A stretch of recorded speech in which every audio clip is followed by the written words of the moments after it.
on a range of things. We had one on suicide prevention. We had one on the National Firearms Act. And today and yesterday we have one on firearms and policy and all sorts of things related to the revolution and the Declaration of Independence's 250th anniversary. And so we've got a range of topics that we'll talk about on that today. Our first panel is on disarmament and the revolution, and we've got three great speakers with us today: Bob Cottrol, Jamie Slaughter, and Greg Wallace, and they'll all be talking about various aspects of disarmament and the revolution. So I think now I'll take my moderator's chair here, and we'll start with Bob Cottrol. Bob, are you there? There he is. Hi, how are you doing? Well, thank you. So Bob is the Harold Paul Green Research Professor of Law and a Professor of History and Sociology at George Washington University in Washington, D.C. He has a PhD from Yale, a JD from Georgetown. He recently co-authored To Trust the People with Arms, a book which won the 2025 Thomas M. Cooley Book Prize.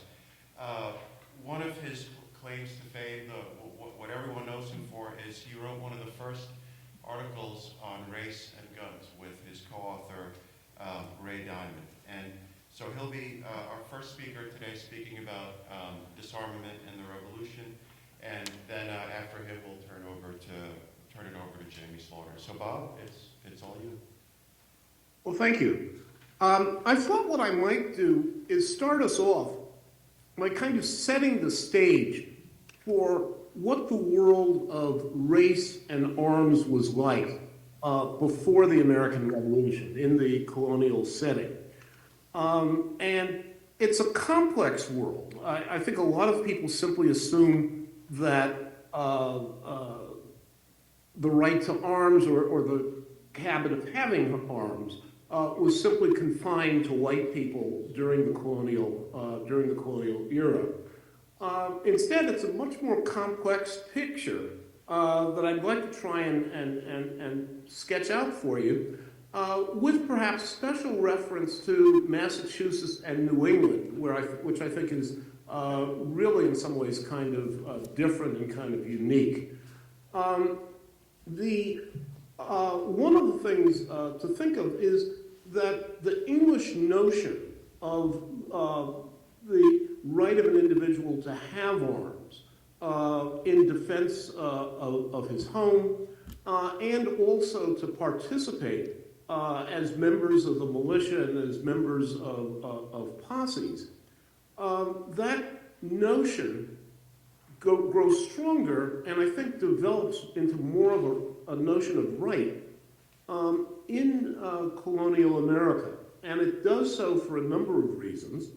But one of the things you frequently see in terms of the wish list of people who are the organizers of American settlements, English settlements in North America, is they constantly indicate that they're anxious to get white men capable of bearing arms into the various colonies. And they're doing so because that is essentially their police and military function are going to come from the settlers themselves, not from professionals as such. So that you have the English history where there is this reliance on posses for the police function and on the militia largely for the military function. It grows and intensifies in colonial America. And the reasons for this are, one, defense from the indigenous Indian population, or population that would be called indigenous, and also, particularly in areas where there are large plantations, fear of potential slave rebellion. And so often, colonial statutes, the statutes of the different colonies, specify that white men are in fact to be armed at public expense. And one of the things I think we have to realize about the settlements that would evolve into colonies and ultimately states is that they were, to a great extent, military ventures as well as economic settlements. And it's interesting that the leaders of settlements often had the title of militia captain. And indeed, that's something that's preserved in some states to this day, where the governor of many states, among their many titles, often has the title Captain General of the militia. One of the things to think of, I think about America, the American settlements, North American settlements in the colonial era, is that we're dealing with three races who are often in differing patterns and shifting patterns of alliances and antagonisms. We have one group, obviously the English and other white settlers. We have Africans and they're Afro-American. I tend to prefer that term to the more modern African-American, but they're Afro-American children and grandchildren. There's the indigenous or Indian population. And there's differing interaction among these three groups at different times. Enslaved Africans and their Afro-American children frequently escape from slavery and find refuge in Indian communities. Free Afro-Americans, slave and free, or Afro-American slave and free, I should say, help protect English settlements from attacks by Indians. Indian communities sometimes help in the recovery of fugitive slaves.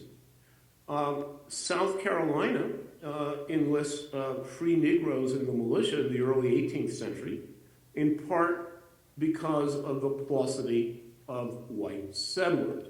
So there's no one consistent overall pattern, but we have to talk about different patterns or different types of interactions depending on what time period we're talking about and also, obviously, the geography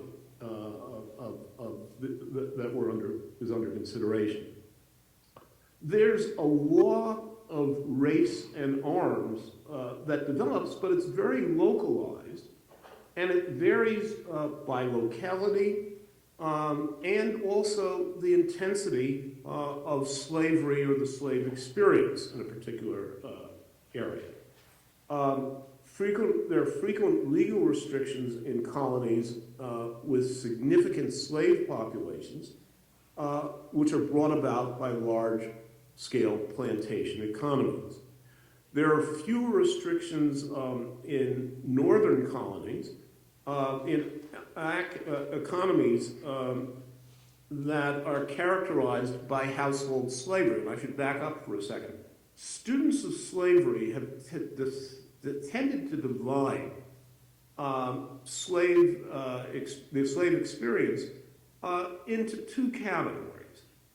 Industrial slavery, and that would include large-scale plantations, use of slaves to extract minerals in mining communities, and similar sort of large-scale operations. And distinguish that from household slavery, where you have individuals who may happen to be slave owners, and they have slaves as house servants and also as assistants to artisans or as workers or laborers on farms. We could take one state and look at its patterns and look at Virginia. Free Negroes who lived in isolated frontier settlements were permitted to have arms because they were obviously necessary for the defense of the settlement. Slave owners in Virginia could arm their slaves to protect their property. And you had, again, varying patterns depending on the particular colony that we are considering, depending on the area, and also a particular time. I've done some research on race and slavery in New England, and I find it a fascinating topic. The acts of New England, I think, is of obvious importance because the acts of rebellion that ripened into the American Revolution began in New England. And Afro-Americans, despite their enslaved status in colonial New England, appear to have been fully integrated into the rebellious mobs that precipitated the American Revolution. Consider, for example, the Boston Massacre. One apparent leader of the group is Paul Cuffey, a free black man who was part of a kind of rebellious underclass, an integrated, I might add, white and black rebellious underclass that is part of the social scene, of the social life of mid-18th century Boston. In terms of New England, there seems to have been relatively few legal restrictions on arms ownership on the part of black people, and those that existed did not seem to have been particularly rigorously enforced. Militia membership, generally in New England, was restricted to white men, but black men, free black men, participated in posses and home guard activities in times of rebellion. In discussing New England and perhaps, and I think to some extent the North more generally, and one of the things I think we don't realize, just a side note here, when we think of slavery in the United States, we think, of course, of the Cotton Kingdom and the 19th century, and that as a prelude to the Civil War. What we don't realize, or we don't tend to think of as much, is that slavery existed for some 200 years in the North before it finally dies off in the 1830s. That is, the first Africans brought to New England as slaves in the 1830s are the start of slavery in the North. It continues really until the beginning of the 19th century. The American Revolution deals a fatal blow to slavery in New England and the North more generally. But slavery in the North is a major field of consideration when we consider or think of the development of slavery and race in the United States. It is a substantial episode in American history, but one I think that's been overshadowed by the Cotton Kingdom and the Civil War that follows. Anyhow, membership in the militia is restricted to white men, but there don't seem to be much in the way of rigorous enforcement of firearms bans against black people, free black people, in New England. Here, I think it's useful to think of a distinction that historians of slavery often make, a distinction between a slave society versus a society with slaves. New England qualifies as the latter. It's a society where some people are enslaved. However, in a society with slaves, as opposed to a slave society, the major military and police concern is not with the control of the slave population. That is the major concern in the areas of large plantations where the economy and to some extent the political and social relations rest on the maintenance of slavery. A society with slaves, which New England is more concerned with the individuals, that is, the discipline of the slaves and the control of the slave population. In a society with slaves, such as New England, is the concern of individual slave owners, but the society as a whole isn't oriented around the question of slave control and slave discipline. And there's less concern with the question of slave revolt in such a society, and the militia, the posses, the police and military power are not primarily concerned with the question of maintaining the slave system or maintaining slave discipline as such. So one of the things that occurs in New England is this relative freedom to have access to arms on the part of the enslaved population and the free black population as well.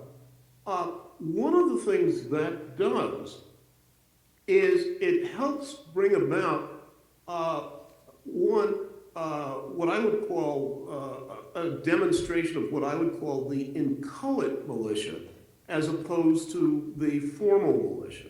The formal militia are those who are by law described as or indicated as members of the militia. In New England, it's white men as such.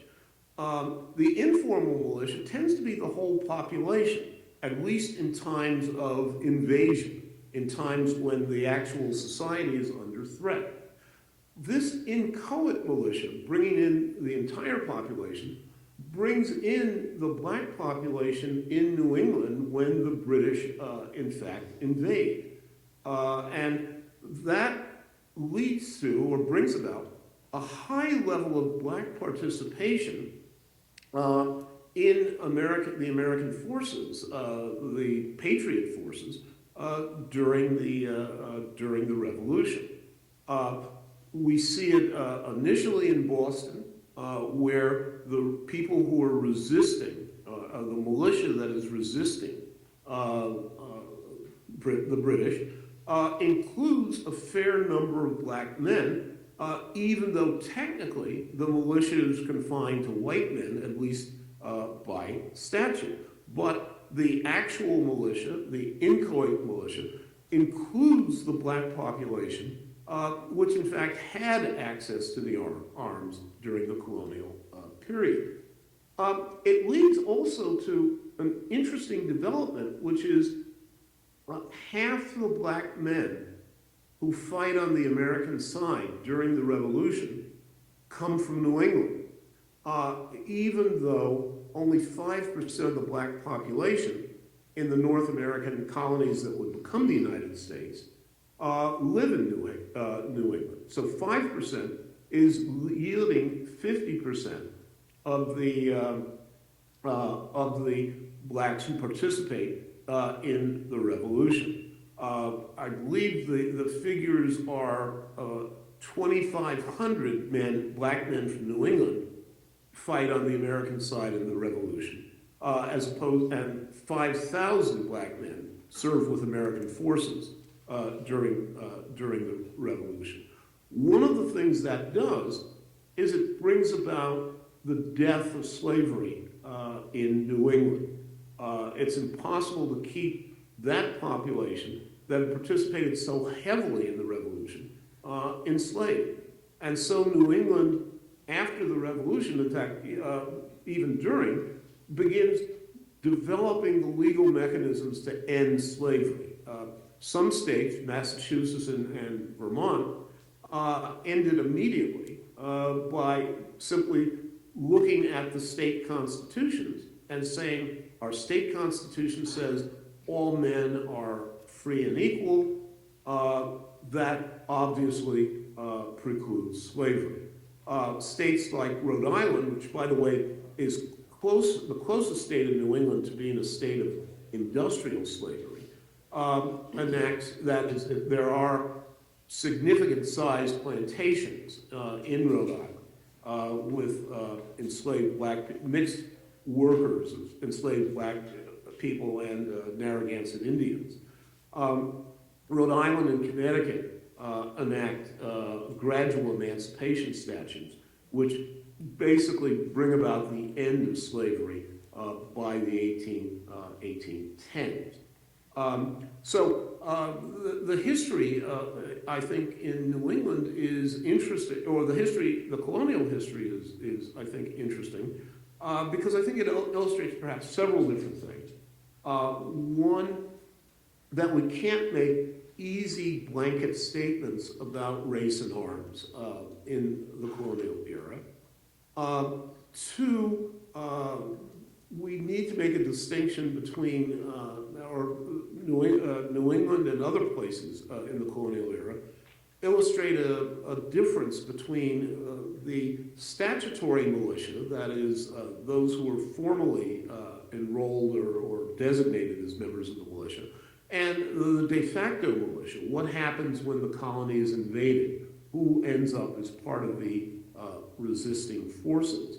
And I think this question of who is allowed to have arms, who is not, was very much seen, I think, in the colonial era as an indication of who might very well be considered part of the people and might very well be either free or on the road to freedom.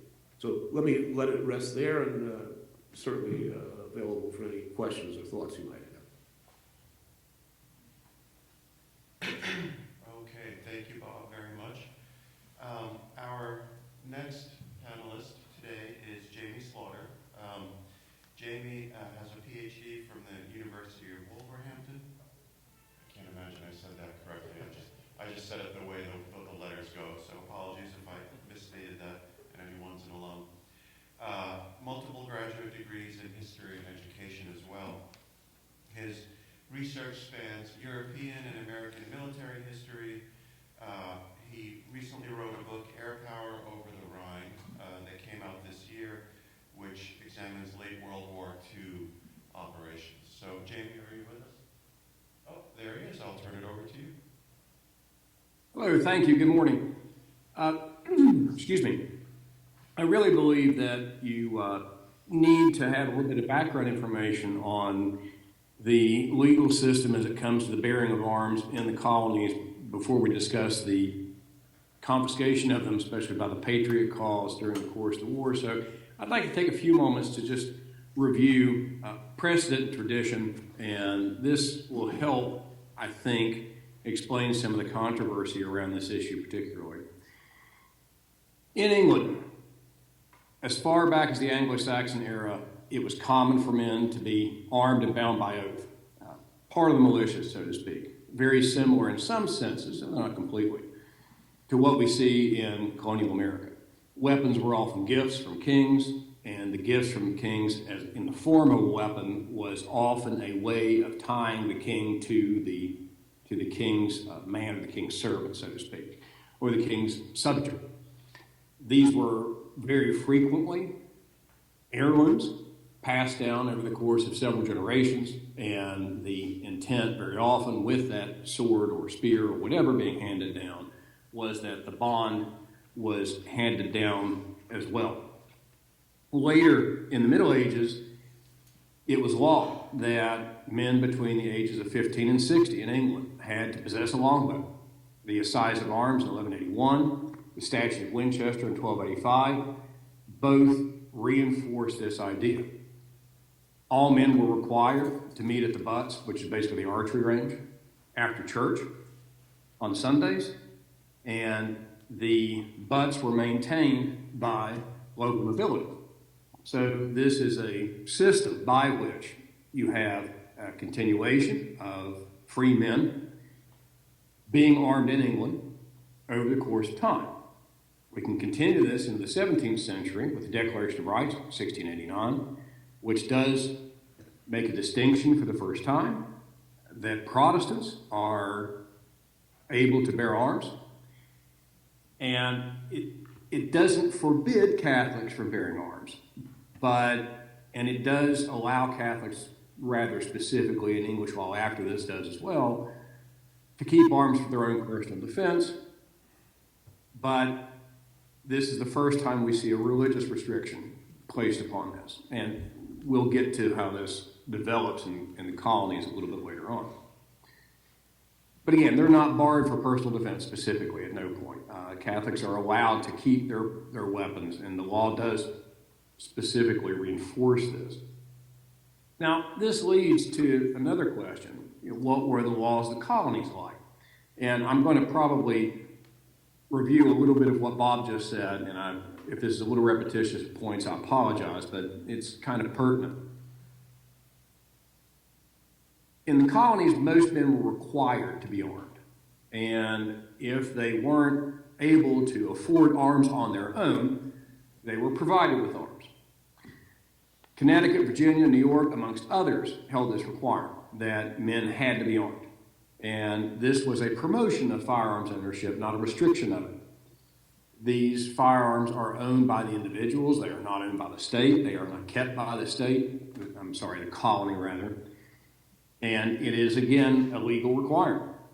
In addition to that, there were requirements in various colonies that people going to church were required to be armed. The fear there was the possibility of attack Native Americans, not really related back to the archery question of medieval England. In addition to that, there were also requirements in various colonies that travelers be armed, again, for their own protection, really not the concern that they're there to protect the colony, but again, for their own protection while traveling. In Pennsylvania, the right to bear arms was enshrined in its Constitution long before the United States Constitution was ratified in 87 and then the Bill of Rights in 91. The one major restriction in many colonies was that concerned Indians and slaves. And this does get back to a little bit what Bob was discussing. But when the Native Americans and the Indians were armed, again, there's a question of what were the restrictions on them. And that's when the laws could get a little bit convoluted. For instance, there were laws where colonists could not repair the arms of the Native Americans, but there were also considerations given that Native Americans would be allowed to carry arms in the colonies if they had a permit. So again, there's a lot of variation there in whether or not or who is allowed to carry arms and when. When it comes to enslaved people carrying firearms, there were specific restrictions or specific exclusions in almost every colony that allowed enslaved people to carry arms with specific permission, especially in the confines of the land that they were. So there's no one set of laws, but the laws are all, in general, very similar from one colony to the next. And for many colonies, again, there's a requirement to be armed. This is for the defense of the colony, but it also is for the defense of the individuals we can see, for instance, with travelers being armed. So there's a universal concept here in the colonies that people should be armed, they should possess the arms individually, and this is for both the individual good and the greater good. The first real disarmament that occurs in the colonies is actually in Massachusetts. And this occurs during the Antimonian heresy, when Anne Hutchinson's followers, which were less than 100, the number I've read is 77, I assume that's probably accurate, are disarmed because of not because of they're particularly violent, not because they are really trying to usurp the government, but because their religious beliefs are not in accordance with or not in agreement with those of the colony at the time. Without getting into the Antimonian heresy itself, this was perceived as a threat and these people were disarmed. Now, later on, there are specific acts aimed not at heretical Puritans, but actually aimed at Catholics. The origin of this is rather complex. On one hand, you have the hangover from the English Civil Wars and the turbulence in England over the prior 150 years regarding Catholics and the possession of arms. But on the other, there seems to be an underlying concern as well that people, Catholics in particular, may align themselves more with the French cause at points because the French are Catholic. There's this sort of loyalty obsession that's built into this, which is actually quite interesting.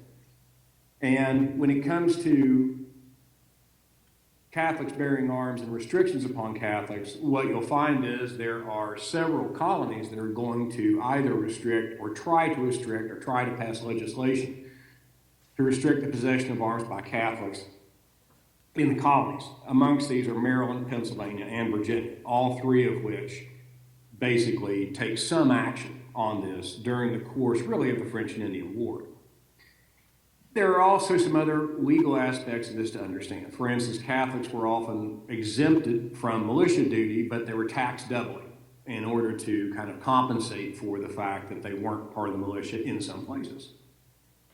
And there is this, again, sort of concern of loyalty that kind of always comes back. And interestingly enough, this concern of quote-unquote Catholic loyalty continues into American history beyond the colonial era.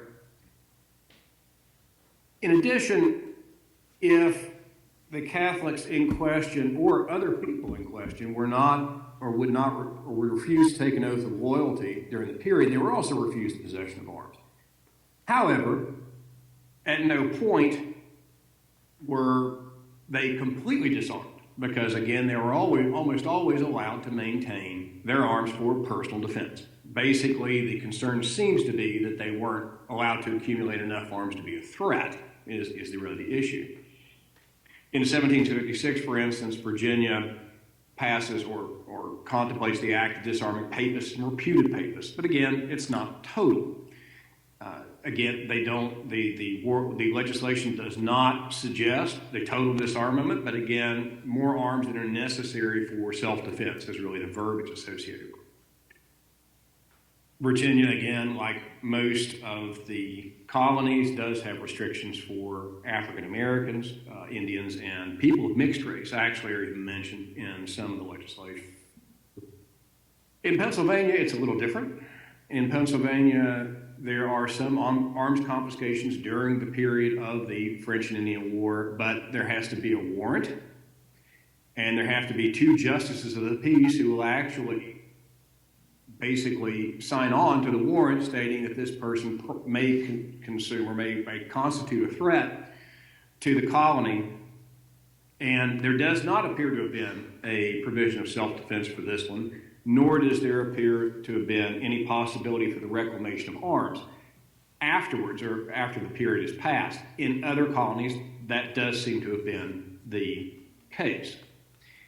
Maryland, interestingly enough, the legislature attempts to pass legislation that will disarm Catholics, which is really ironic for Maryland considering it was originally founded as a haven for Catholics in the first place. It never passes, but it tries to make its way through the legislature multiple times. In addition to that, the other group of Catholics that kind of pops up later in American history during this period are Acadians. And they, in places like Georgia and Virginia, there's a small number of Acadians in Virginia that have been relocated. They are kind of centered out or the center of attention for some of these restrictions in arms as well. But that, in some instances, tends to be a little bit more justifiable and understandable because they were aliens anyway in the colony, and they were people who were assumed to be loyal to or participated in combat against the crown to begin with. There is this sort of verbiage that goes along with the confiscation of arms, the restriction of arms to the extent that it wasn't very limited, actually, during the colonial period, by people who are non-associates or who refused to take an oath of loyalty. Interestingly enough, Massachusetts did make an exception for Quakers. Pennsylvania does not appear to have, but Massachusetts did. Moving on toward the Revolution and getting specifically toward the question of Catholics and the Revolution and who constitute the disaffected. One of the interesting facts that play into this is that amongst counties with high Catholic populations, especially in Maryland, it was often found that there was more Catholic support for the Revolution than Protestant support for the Revolution. So although there seems to be this sort of concern for Catholic loyalty during the period of the French and Indian War, the 7 Years' War. What happens during the course of the Revolution is that Catholics, in some instances, seem to be, quote unquote, less disaffected than their Protestant counterparts. Approaching the Revolution, or the War of Independence, or as my friends in Britain like to call it, the Great Rebellion, we have the 1774 and 75 import ban that is imposed by the Crown to try to restrict the flow of arms and ammunition into the colonies because the area is obviously heating up at the time. Now, getting on to the specific disarmament during the Revolution by the Patriot cause. The verbiage most commonly applied to people who were disarmed by the Patriot cause were those referred to as the disaffected. And these were people who would not take the oath, essentially, to the Continental Congress to defend the colony or the colonies against the Crown. And the verbiage on this is also kind of interesting, how the law reads and the consideration of it. I'm going to take a moment just to read one paragraph. I don't often do these long quotes, but I think it's kind of useful.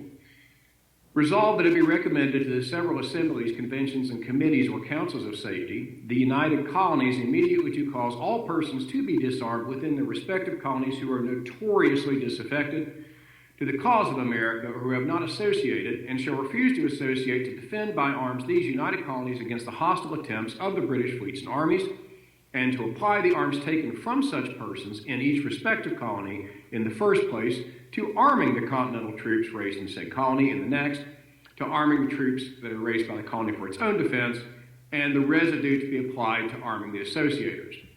The arms that the arms, when taken by appraised by different persons and such, are applied to the arming the continental troops, be paid for by the Congress, and the residue by the respective assemblies, conventions, or councils or committees of safety. So this is the sort of outline of how this is going to be approached. Now, the interesting thing, too, is that when you read notoriously disaffected, you might assume, and with some good reason, that these are people who are loyalists or Tories. They're people who are committed to the Crown cause in this fight, but that's not the case. In many cases, what we see are the people who are neutral, who want to be left alone, who are also being disarmed during this process. Now, this gets back to the old debate over what percentage of the people in the colonies and later the United States were loyal to the Patriot cause, what percentage were neutral, and what percentage were actually loyalists. The old sort of assumption was, or presumption was, it's a third, a third, and a third. I remember being an undergrad, that's to remember the data that I received. Newer research, or more fresh research, kind of disputes this. Some people believe that 15 to 20% were loyalists, about 40 to 45% neutral, leaving 40 to 45% more positively disposed to the Patriot cause.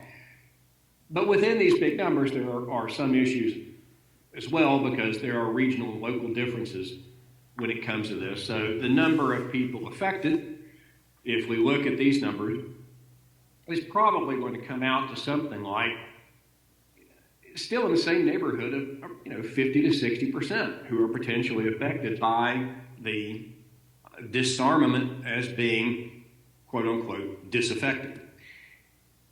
One of the other issues that pops up during the course of the Revolution, and again, I think interesting in the Civil War, is the fact that loyalty is off the switch.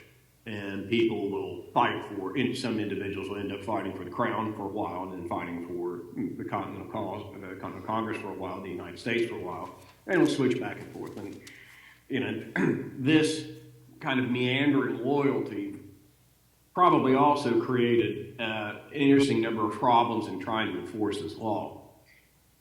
Very early on, especially in 1775 to 1776, the early attempts at disarmament really weren't that successful.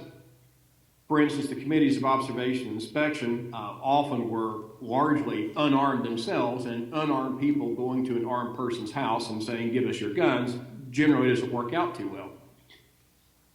Even when those groups were themselves later armed, when they went to confiscate arms, what we found out is that oftentimes there were instances of people just refusing and nothing was really done. They went away and the guns weren't confiscated. And again, this is the verbiage again goes back to the not associated, all right? And these are people who did not take the oath or refused to take it, okay?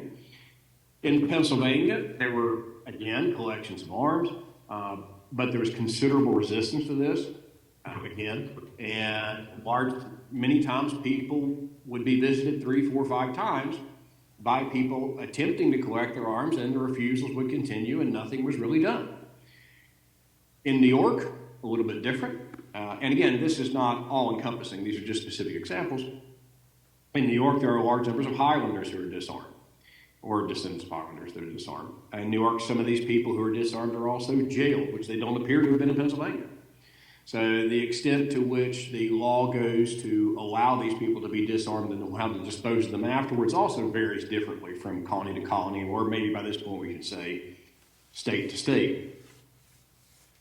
Again, this occurs in Virginia as well, not the incarceration part, but the disarmament part. For his part, George Washington was very supportive of this policy, and his verbiage, one quote from Washington, justly suspected of people being unfriendly to the view of Congress. So again, this seems to be a legitimate concern. In a time of war, one can understand why this would be a concern. But the big issue, really, when this comes to understanding who the disaffected are, is what are you doing to the neutral population when you disarm them? Are you exacerbating your own problem? People who may not indeed have any intention of resisting you might be turned against you because you decide to disarm them. So it's always a sensitive issue. Courts sometimes become involved in this, and there is a reluctance often to enforce these laws, or they aren't necessarily repeatedly enforced in the same manner, and the vigorousness really of the enforcement is often quite different. And again, going back especially to some instances of Pennsylvania, there's multiple prior to get some people disarmed, and it does seem that some of them were never disarmed. So there seems to be a limit as to how far this was being willing to be pushed, really, by the authorities at hand. In Pennsylvania, for instance, again, there was a lot more procedure involved with this. It was a little bit more level-headed and even-handed than it was in other places. And there was considerably more resistance to it. Now, the other interesting thing, and this goes back to the statement I read earlier, the paragraph I read earlier in Washington's statement, is there might be an ulterior motive to all of this as well. And one of the things that's being done is when these arms are confiscated, they're being used to arm the Continental Army. They're being used to arm the local patriot militias. They're being used to arm the local population who may not be a member of the militia, but might be, again, associated with the cause. So the possibility of disarming loyalists and then turning those arms over to patriots was obviously quite tempting, but really this is probably going quite a considerable way to actually make up for the shortfall in small arms that the local patriot militias, the local patriots themselves, and quite frankly the Continental Army had for quite some time before it was able to make those good. So this is potentially, number one, removing an internal threat, but number two, actually solving another problem, which is provided for the Army and for the militia. When we look at what happens after the war, that also creates an interesting question, because one of the things that I was curious about looking at this was whether or not these people were basically given receipts and restored their arms afterwards. Now, the verbiage from the paragraph I read earlier seems to suggest that wouldn't be the case, because either the militia or the colony or the Congress is actually paying for the arms, so they view them as paid for.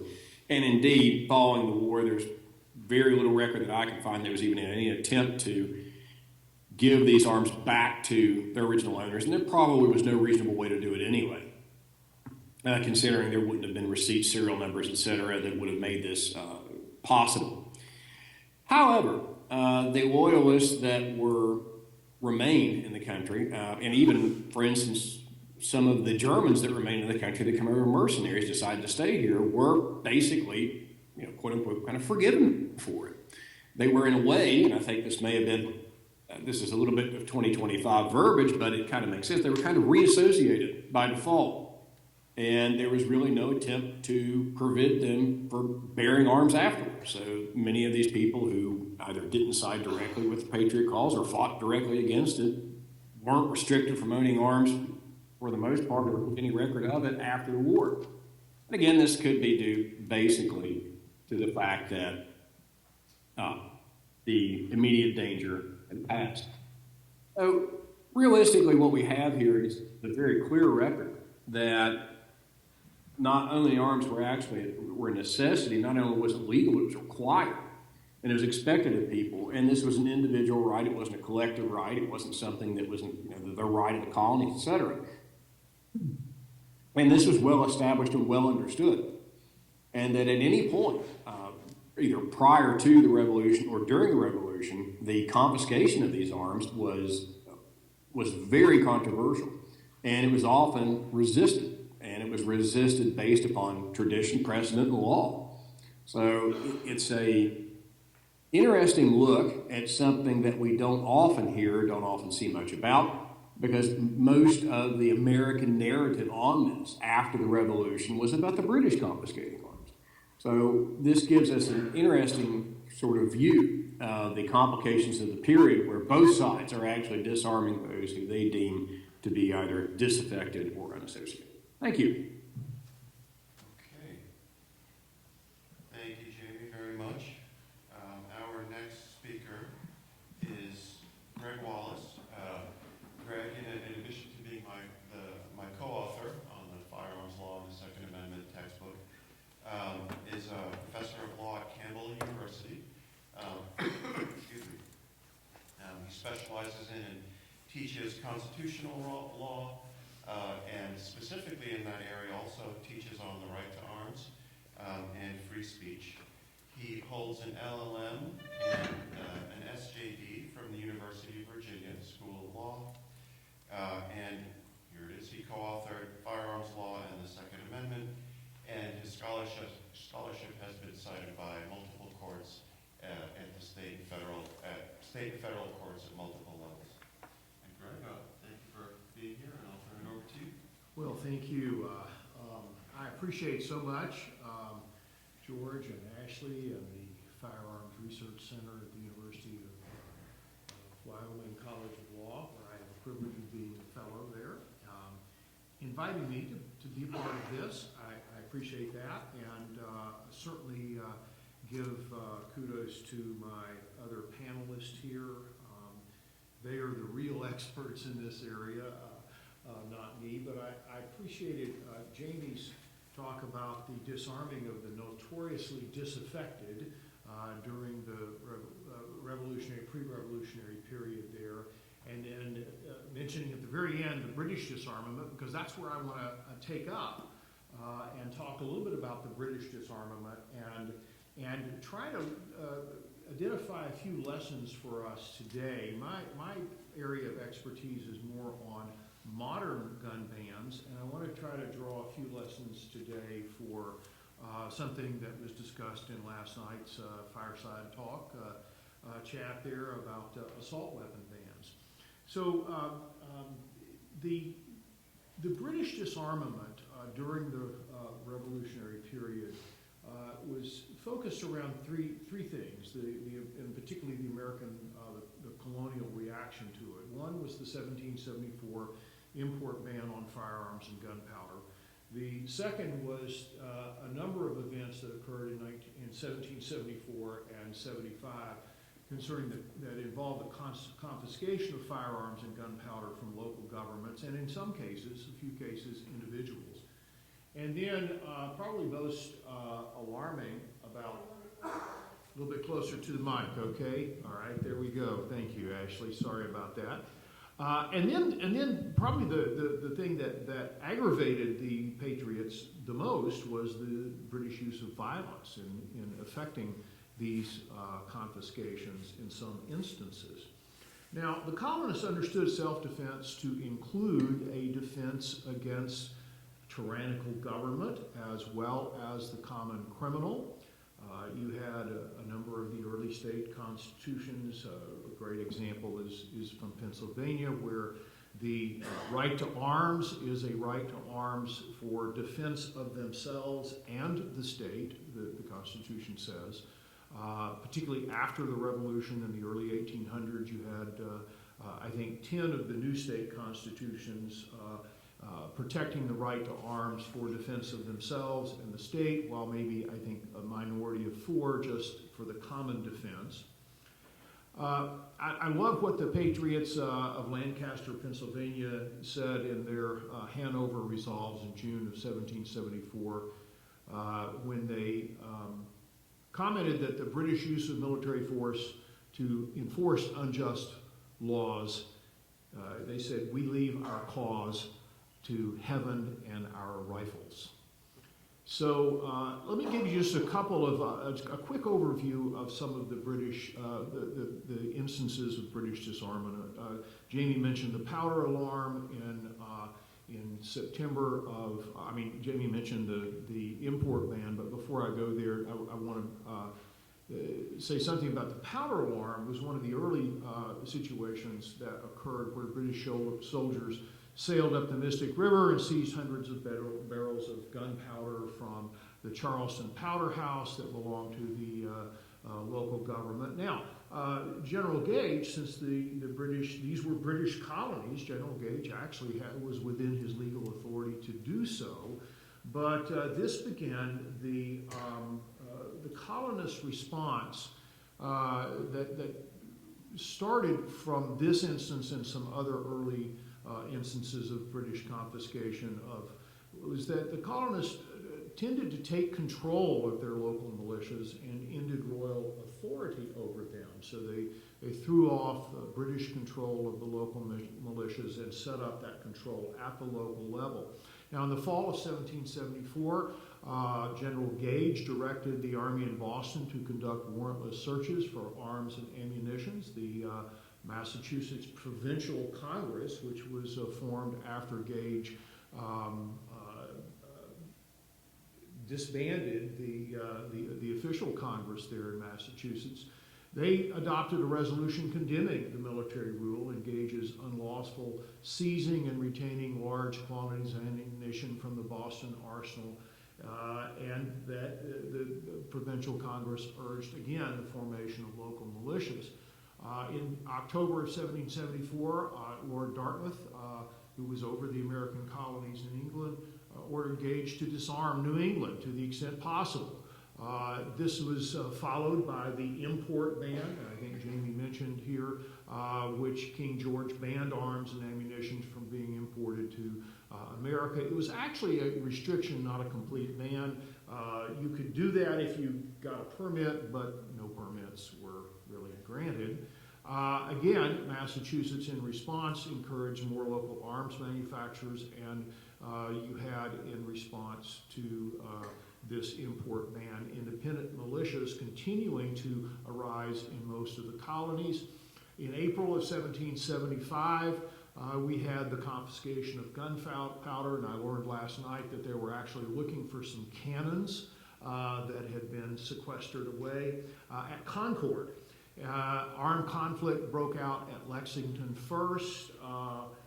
It's not clear there that I don't think that the situation at Lexington involved the confiscation of the town's powder stores, but Lexington was kind of on the way to Concord, and when they arrived at Concord, they again confiscated gunpowder from the local government powder store there.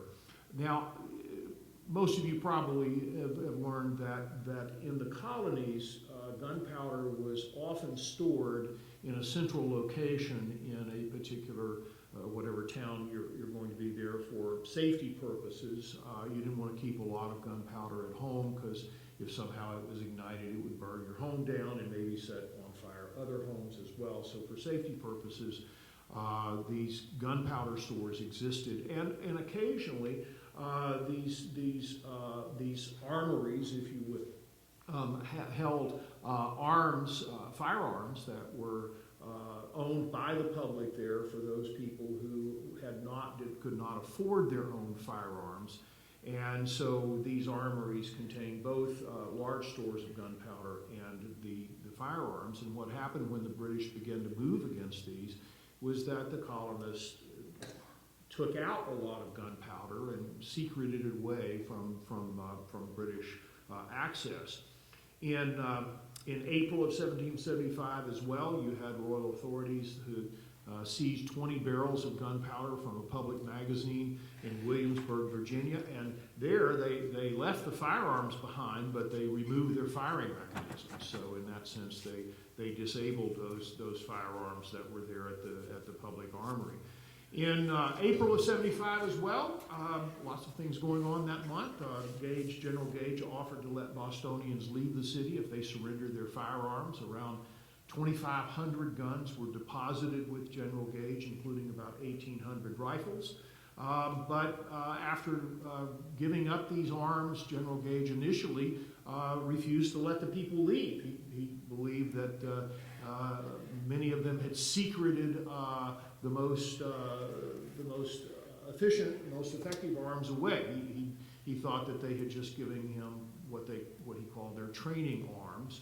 But eventually a system of passes was set up to allow some to leave, but the passes were very hard to obtain. Well, in May 1775, the next month, more British generals arrived, Generals Howe, Clinton, Burgoyne, with orders from Lord Dartmouth to seize cannons, to seize small arms, to seize powder stores, either in public magazines or in these stashes that the colonists had stolen away from the public magazine, the public armory, and secretly collected.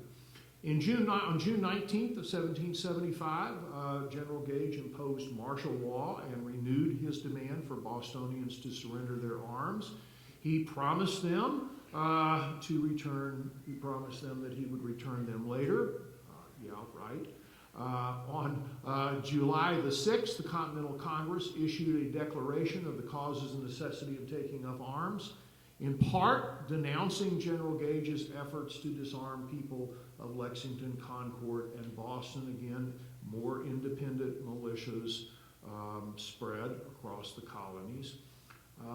Also during the summer of 1775, British Admiral Graves ordered that all seaports north of Boston be burned. Well, when the British Navy arrived at Falmouth, Massachusetts, which is now Portland, Maine, the city leaders tried to negotiate. They said, well, if we'll give you our arms if you will spare the city, and as hostages as well. General Gage demanded the arms. He demanded 4 citizens from the town to be held as hostages, but the city only produced 8 muskets, and Admiral Graves was not impressed, so he bombarded the city anyway. Well, the British efforts at disarmament were aimed mainly at the public collection areas. Some have called them city magazines, some have called them city armories, where gunpowder was stored, and oftentimes publicly owned arms were also stored. And there was not as much of the going door to door confiscating individual arms, but nevertheless, the colonists that in many places were very alarmed at this because they didn't necessarily make the fine distinctions between individually held arms and the locally held arms and gunpowder. They saw it all as an effort for the British to disarm them. And as a result, and I'm again very much big picturing here, as a result you have the rise of these local militias under local control and not under British control that eventually ended up opposing the British during the Revolutionary War. Now, how would we compare what the British did in the Revolutionary War period to modern semi-automatic rifle bans? If you have been following some of these cases, this is a really hot button issue right now in the lower courts. The Supreme Court, after 20 some odd relistings in the Bianchi case, finally decided last summer not to grant cert in that case from the Fourth Circuit, which would have been a great case to decide this, great vehicle to decide this issue. But Justice Kavanaugh, in his concurring opinion, says we're going to get to this issue at some point. And there are a number of cases percolating in the lower courts, particularly in the Seventh Circuit, Third Circuit, Second Circuit. And what these lower courts are doing is that they are upholding the constitutionality of so-called assault weapon bans, really on two grounds. One is that these are not firearms that are protected by the Second Amendment, because first, they are military-style rifles, and second, they are rifles that are too dangerous for civilians to own. Now, as I said earlier, the colonists understood the right to self-defense to include defense against a tyrannical government as well as a common criminal. British disarmament aimed at depriving colonists of the very arms and ammunition they would need to oppose British control. Now, if British disarmament was one of the motivating causes for the adoption of the Second Amendment, then the Second Amendment must be read, I think, to protect arms that can be effective against government tyranny. These, I think, would include military-style weapons, not just handguns and shotguns, which would not be very effective to an armed government or an armed invader. And I think lower courts have misinterpreted language in Heller about, if arms most useful to the military can be banned, then blah, blah, blah. The AR-15s and similar style weapons are not arms that are most useful for the military. In fact, our military does not use semi-automatic rifles, semi-automatic only rifles at all in its as our service rifles. But they can be used in war. And Americans, there's been no hard distinction in American history between military arms and non-military arms. Many of the arms originally designed for military have been commonly used by citizens and vice versa.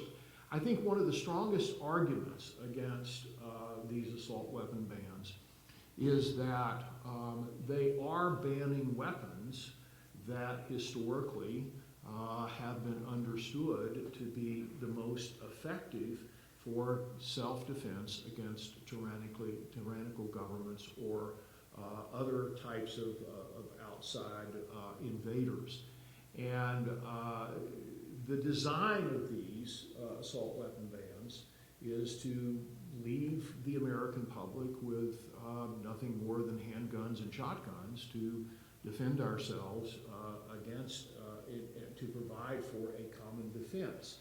And I think, and it's disturbing to me that we haven't seen that argument made much in these cases, but I think there are some notable exceptions to that with some of the attorneys litigating them. And I think that the history that we have with the British Disarmament would counsel maybe a wider use of that argument. Thank you. Okay. Thank you, Greg. Thanks very much. I will, I have one thing that I really appreciated about all of our panelists is the nuance that they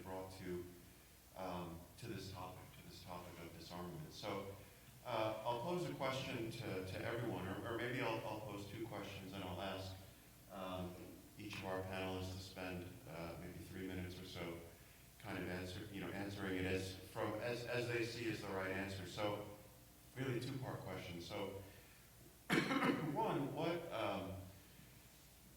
do you think on this broad topic of disarmament, especially around the revolution, but throughout history, because history repeats itself, of course.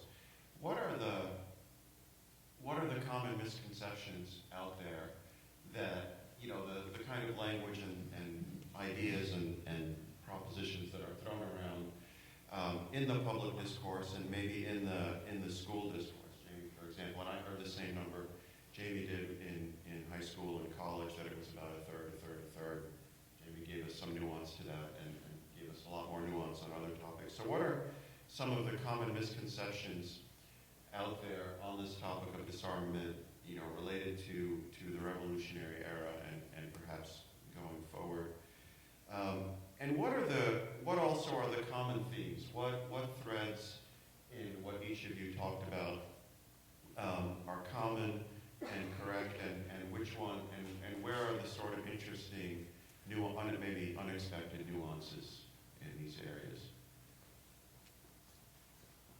And I can call on someone, but feel free to speak up.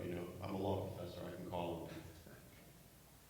Well, if I could just start off, maybe one of the misconceptions that we have, and I think it's in the way we've traditionally taught the American Revolution, is we have to think of the American Revolution actually as the first American Civil War.